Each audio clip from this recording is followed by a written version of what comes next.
Trump's Asia trip was mostly free of incidents until it wasn't. MANILA President Trump departed for a 5-country, 12-day swing through Asia facing one overarching question: could he avoid what the Onion satirical website jokingly predicted would be a bizarre, easily avoidable international incident? The answer, it turned out, was no. After an 8-day stretch of mostly good behavior, Trump wandered off script this past weekend in Vietnam as he headed into the final leg of his visit. Chatting with reporters on board Air Force One, the president suggested that he believed Russian President Vladimir Putin's assertions that Russia had not meddled in the 2016 presidential election and, on foreign soil, disparaged 3 former U.S. intelligence agency heads as political hacks. The next day, Trump took to Twitter to criticize the haters and fools who dared to question his attempts to improve relations with Russia and antagonize North Korean leader Kim Jong-un by essentially calling him short and fat in another tweet. In many ways, the president is similar to a tea kettle with an almost physical need to let off steam after a period of contained pressure, and White House aides are now largely resigned to his periodic eruptions. So as Trump departed from his team's carefully laid plans, senior administration officials presented a public face of calm. White House Press Secretary Sarah Huckabee Sanders did not flinch when Trump began recounting Putin's denials to the White House press corps. "I really believe that when he tells me that, he means it," the president said, and no one from the West Wing made any effort to explain or clarify his initial remarks. Trump blasts critics on Russia as haters and fools and appears to call North Korean leader short and fat in a news conference the next day. However, Trump was asked exactly what he meant and explained that he ultimately believes his own intelligence agencies, which have concluded that Russia did indeed meddle over Putin's claims to the contrary.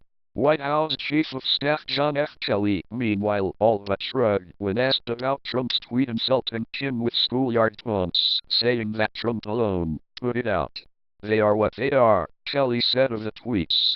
"But in preparation for this trip, we did the staff work, got him ready to go, and then at each place we brief him up on whatever the next event is and all that. The tweets don't run my life, good staff work runs it." And in fact, for the better part of the president's trip through the region, staff work did seem to win out. The Trump that the 5 nations encountered, especially initially, was something of a Trump light, a more polite, restrained version of a leader he often presents back home.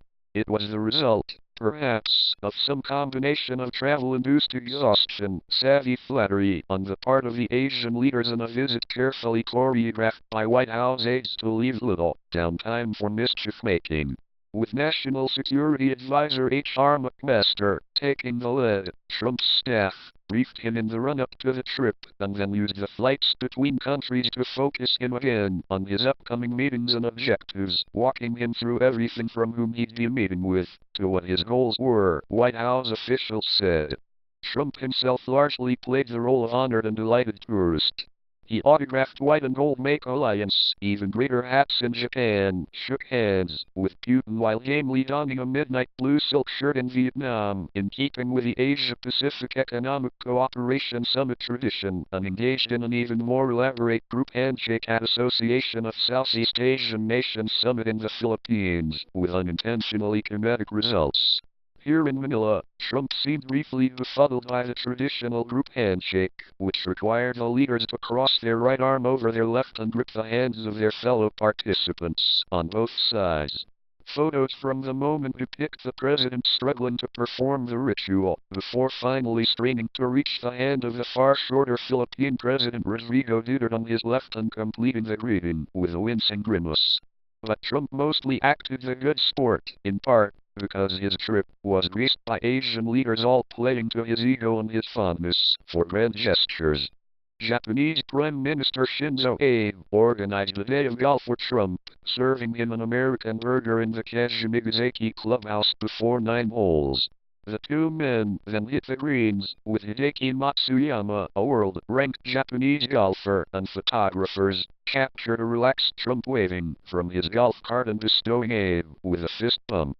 South Korean President Moon Jae-in, meanwhile, treated Trump to a state dinner he said was in celebration of the first anniversary of President Trump's victory, and featured painstaking native touches, ancient 360-year-old soy sauce, chocolate-covered persimmons personally picked and dried by South Korea's First Lady, and black tea with hydrangeas harvested from the mountain village, where the country will host the 2018 Winter Olympics. President Trump's election victory 1 year ago is already making America great again, Moon said, echoing Trump's campaign slogan.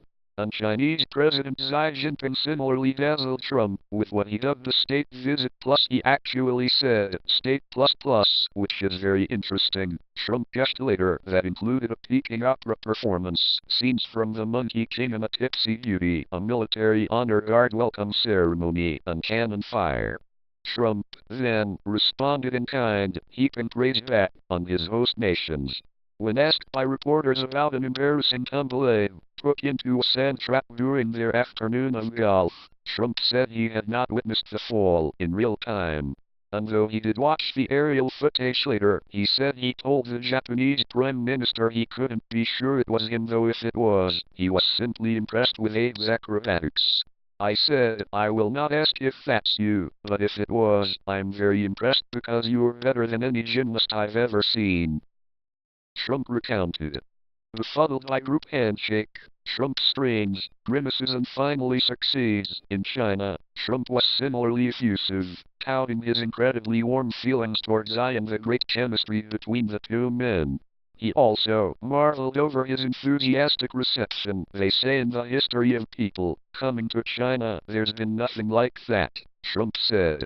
And despite repeatedly attacking China during his campaign and promising to label it a currency manipulator on the first day of his presidency, Trump refrained from pushing his hard line on trade while on Chinese soil, going so far as to say he did not blame China for taking advantage of the United States. He also acquiesced to Xi's demand that the two men take no questions from reporters at a joint news conference, a win for the communist leader who has sought to limit free speech and the press in his country.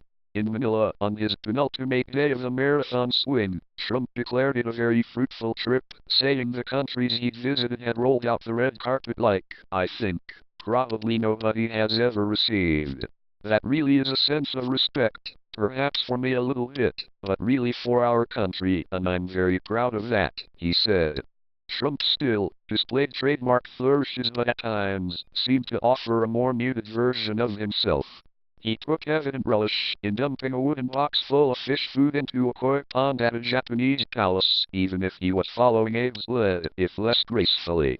He attempted a surprise trip to the demilitarized zone between North and South Korea but was thwarted by foggy weather, which forced the Marine One presidential helicopter to turn back. And he couldn't help but plug his private golf course during a muscular foreign policy speech in Seoul to South Korea's National Assembly that focused on the menace of North Korea.